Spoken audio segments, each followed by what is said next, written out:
When I was a beginner in 3D in Blender, I had crappy hardware. Rendering a simple scene in it would take anywhere between 5 hours to a whole 24 hours, or sometimes more than 24 hours. I've rendered stuff for 36 hours. I'm not kidding. So yeah, I would always look for new ways to speed up my renders. Alright, I used to learn these cheap tricks from the hidden part of the internet and stuff. So one thing that most of these videos which talk about speeding up your renders is using a lower number of bounces in the light paths panel. This is the default settings, and they tell you to use a lower number so you get faster rendering. But no, I didn't ever find a video which actually told you what those light paths were. uh, some of you might know this, so but more majority of you won't know this. So yeah, in case you're wondering what it is, that's what this whole video is gonna be about, and I'm gonna show you how you can speed up your renders using that properly with an understanding. Because when you understand that, you know exactly what values to use for which scene, because the values you use for one scene will not suit for another scene. All right, so this is gonna be a demonstration video. Okay, so I have two icospheres here. Two is what you think, but it's actually three icospheres. I have this one over here, and I have this icosphere, which is basically like two icospheres, one inside the other. I've already applied a material to it, and I have an HDRI environment lighting. I've applied a simple image texture to this one, and this one is glass. Okay, it's a glass ball inside another glass ball, and this is my camera. All right, so in the default setting, this is what it looks like. So let me tell you what light paths are first. So in the real world, you see things. You see color, let's say. The color that you see in the real world is basically light hitting the object and bouncing to your eyes. So if you see my shirt as green, it's because light is hitting the ambient light is hitting my shirt, and only green light is getting reflected from the shirt and hitting your eyes. So that's how you see things in the real world.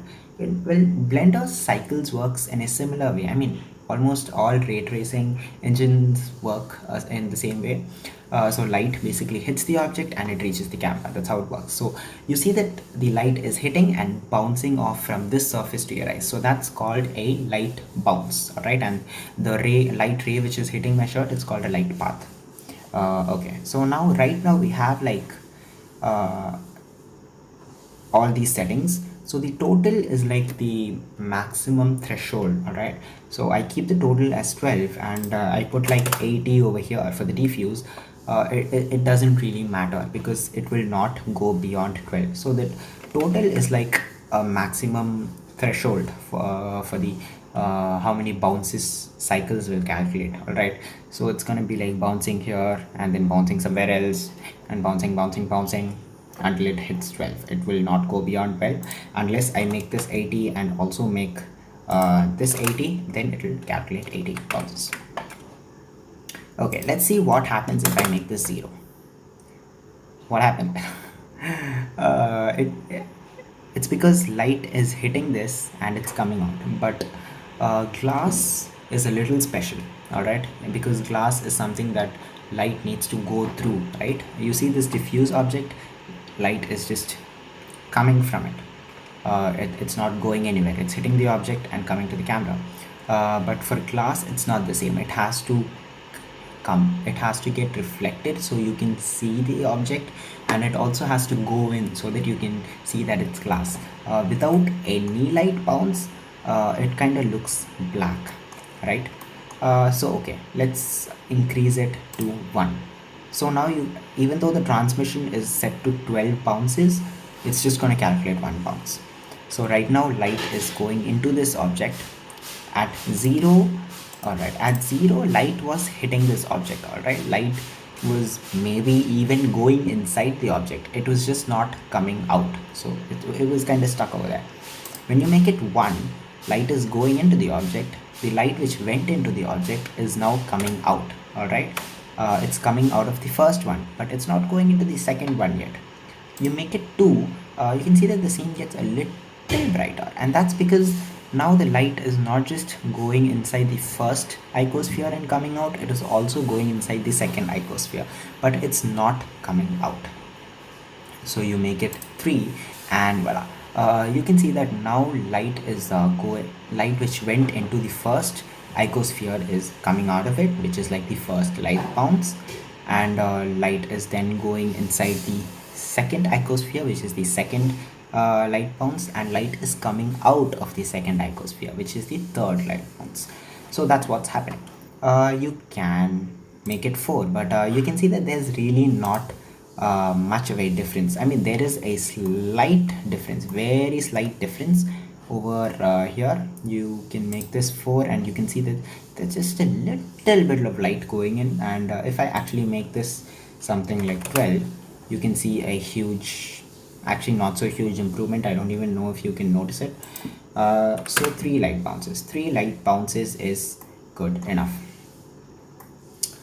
All right, but still, even though we've set the total amount, it's in order to completely speed up your render, you have to play with these settings too. For diffuse, 0 is good enough because light is not going anywhere. You know, light is just hitting the object and hitting the camera. Like you saw what happened with the icosphere. Light was going in, but it was not coming out. With the diffuse, it's not the problem. Light is not going inside anywhere, it just has to reach out. So 0 is actually good for diffuse, but this is a simple scene. For a good scene, 1 is pretty good because you're gonna have a lot of different kinds of materials, and each material is different. It's the same for glossy. You can leave it at 1 because light is not going anywhere. Transparency, well, right now we don't really have any transparency in our scene. I don't know, I don't think people use transparency much, but in case you do, you will have to set up the transparency just like you said. I had to set up the transmission over here. Right now we don't have any transparency, so we can leave that at 0. And about the transmission, even if you have it at 12, it's gonna take 3 because 3 is the limit, right? It's the maximum. So we made it 3 specifically for the transmission, but you know, you can leave it at 12. It doesn't matter. It'll get stopped at 3, but you know, you can make it 3. We don't really have volume over here, so we can leave it at 0, and volume by default it comes at 0. And about volume, now if you have volume, right, I recommend going for 3 samples. While 1 sample is actually plenty for volume, 2 to 3, when you do 2 to 3 samples, what happens is that when you have 1 sample and you have like a white color mist or fog on your scene, it's just gonna be white. All right, it's not gonna really give much diffusion or anything. But let's say that you have multiple light sources inside the volume. Let's say you have a volume, and inside you have like a green neon light, and another yellow neon light, and a blue neon light. What happens is that when you increase the number of light paths, the light just mixes better with the volume, so you get more of the light spread here. What is it? It's kind of a foggy glow, foggy haziness. You get that when you go for 2 to 3. But remember, volumetrics already increase your render time, so if you can't afford the extra render time that volumetrics takes, better stick to 1. Or better yet, you can fake volumetrics. Faking volumetrics is pretty easy and very effective. I actually made a video on that, so if you guys want to see that, you can find a link to it there. It's a pretty good video that I think more people need to watch, and more people need to learn that. Alright, so the next thing that you need to know is caustics. Actually, before we come to caustics, let me show you a render with the default settings. Let's see how much time it takes. All right, transparency doesn't matter. All right, I'm gonna give this a quick render at 150 samples. I'm rendering only on my GPU because my CPU is handling the screen recording. All right, so the render finished, and you can see that it took 20 seconds. Without the screen recording, it actually took 14. it took 14 seconds. Yeah, anyways, it took 20 seconds over here. Now what I'm gonna do is I'm gonna simplify it by, obviously setting up the scene. Oh my god, what's happening? Yeah, let's now, if I render it now, if I give it a render, you can see that the render speed has time has actually decreased significantly. I mean, it's 5 seconds for a simple scene. If you have a complicated scene, it's though that 5 seconds could be 15 minutes. So yeah, yes, although the quality of the glass has decreased, when compared to the one that rendered at 12 samples, at 12 light path, 12 bounces, you'll have to, just set it up a little better than what I did here. Now I'm gonna talk about caustics. Now what are caustics? Caustics are basically light getting refracted and getting cast in the shape that it got refracted in. Now it sounds, I'm not putting it into good words, but you see caustics all around you in the real world. You have a prism and you put a ray of light inside, you're gonna get like a rainbow of colors coming outside, right? That's caustics. But unfortunately, Cycles is not a pretty good engine to render caustics.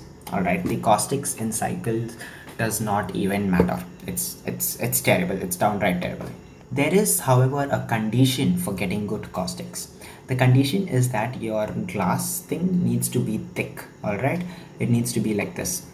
If you have just like one thin layer of glass, like you have a glass window or something, you really don't need caustics there, because you're not going to be getting caustics there. And if you're using Cycles, doesn't matter if you leave caustics on or off. Lux Core or Yafa Ray are the good engines for rendering glass. All right, I think Lux Core kind of prides itself on having the best glass rendering engine, best caustics rendering. Yeah, Cycles doesn't render so great, but Lux Core, Yafa Ray, I think Octane renders good caustics. All in all, you get that in order to get good caustics, you need a different render engine. Don't even talk to me about caustics in EV, alright? So by default, leave caustics off for whatever scene you're rendering. If I render in this scene, you wouldn't really see the difference, but let me show you another demonstration. Alright? So this is the blend file of a motion graphic that I did recently. It was nothing much. It was like a Polaroid coming out of a camera. You can see the motion graphic in my Instagram profile. It's you can find the link in the description below. Okay. So this was my light path setting. I made the total as 1, and so the remaining does not matter except transparency volume, which were at 0. Okay. The compositing had like a glare node, so it's going to be a little stylized. So now, right now, the reflective and refractive caustics are enabled. So I'm just gonna hit render 1 frame out of this, and let's see how long it takes. All right. Okay, so the render completed, and you can see that it took 34 seconds for one still. All right, for one frame. I'm gonna go to slot 2, and I'm gonna render it without any caustics. F12, and let's see. All right, here you go. This is the first render. It was with caustics enabled. It took 34 seconds. All right, 4 seconds because of the screen recording. When I was initially making it, it took 31 seconds with caustics enabled. And now obviously I was making an animation item, and I didn't want to have it render for so long. So what I did was I disabled caustics, and I disabled caustics, and here is the second image which was rendered. Virtually there's literally no difference because caustics is not needed for this scene, and this one rendered in 17 seconds. So you can see what big difference that is. All right, so you can see that having caustics enabled means Cycles is having to calculate things which are not even needed to be calculated. So just leave caustics disabled, man. Save your render time. So that's it. That's all that I wanted to talk about in this video. Light paths and light bounces. Oh my god, it's getting really hot. So yeah, I hope this video helped you, and I'm sorry for the long demonstration. I wanted this to be like a 10-minute video, but it took pretty long. I'm sorry about that. But anyways, if you like this video, please give this video a thumbs up, and let me know your thoughts in the comment section below. And if you think that there is somebody who will need this video, might benefit from this video, please share this video. Please share my content. I make good content. I try to make better content with every video, and to make sure that you don't miss out on my next videos, future videos, subscribe to my channel. It would really support me. And also, guys, it's been a long time since I did like a full-on focused tutorial series, concentrated one. I did one a crappy Among Us tutorial and character tutorial, and then I did one which was my legit actual properly done tutorial, which was like a smartphone tutorial, which I will be remaking soon. I found some better ways to do things, and I wanted to share that with all of you. The techniques that I used in that tutorial were pretty outdated, and yeah. And then I made a Chanel perfume one, which actually crossed 1K for a small channel like mine. So yeah, I actually want to make a good tutorial series again, like 4 or 5 parts or 3 parts. I don't mind. So if you guys have any suggestions, if you guys have any ideas for a tutorial series, let me know in the comment section below. Oh, how did I forget? I also made a tutorial series focusing on the Blender camera. It's something that nobody had done before, so I had done it. So if you guys want to see it, the link you can find it up there, and also in the description below. Anyways, so if you guys have any suggestions, do let me know in the comment section below. It would really help me to kind of decide. I'm a little indecisive and I don't know what to make a tutorial on. So yeah, that's it for this video. It's taking too long. Bye.